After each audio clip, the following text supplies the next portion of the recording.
big story at 5, a hit list and a coordinated effort to cover his tracks. That's what investigators revealed today about a former Maryland police chief accused of being a serial arsonist. A dangerous fire spree detectives say spanned a decade across several local counties. Fox 5's Stephanie Ramirez is live in Howard County, where that suspect was denied bond and remains in jail tonight. Stephanie.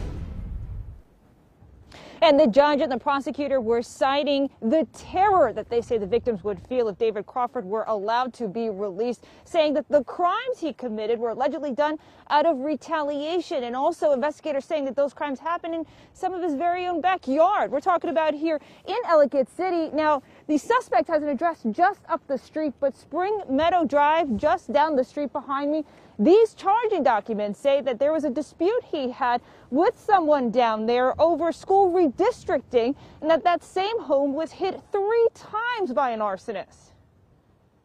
He knows all of the different people, that no one's a stranger. The time of day is always pretty similar. So it's at night when people are home and asleep in their bed, you know, at 3 o'clock in the morning. Most people are not awake.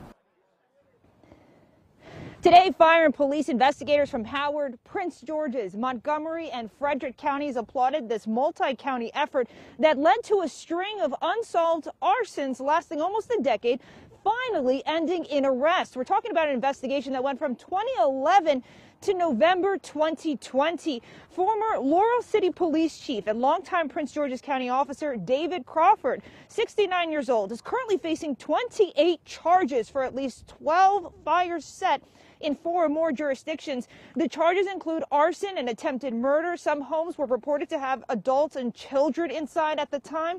In surveillance videos, the suspect was often seen concealing their face, carrying jugs of gasoline, and using a stick with cloth wrapped around to set fires.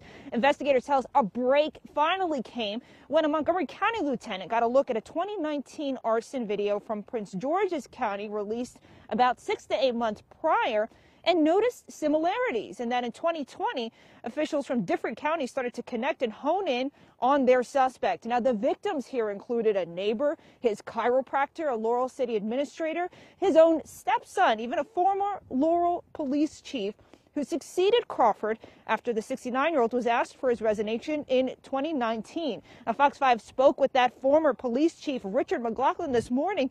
He said he had recognized the suspects walked in the video, which is about 2 years old, but he just couldn't pin it to any one person until now. It's very shocking. It's very disturbing. I'm very angry. This is a man that I worked for, that I respected, that there was no indication there was any type of grudge. When you look at his history of service, 20 years rising to the rank of a major in a large metropolitan police department, serving as a chief of police, serving his community in that capacity, that's a personality profile that's inconsistent with what is in the statement of charges. And that second person is Crawford's attorney. Crawford is considered a long-standing law enforcement leader in the community. His wife is a former Prince George's County prosecutor. Investigators tell us they had to keep the investigation very tight, concerned about concerns. Guys, you can see how thick the packet of charging documents are here. Some of the information released today said that he also had some kind of target list or hit list, and that an Apple Health app also tracked him and placed him at one of the crime scenes. I'll toss it back to you.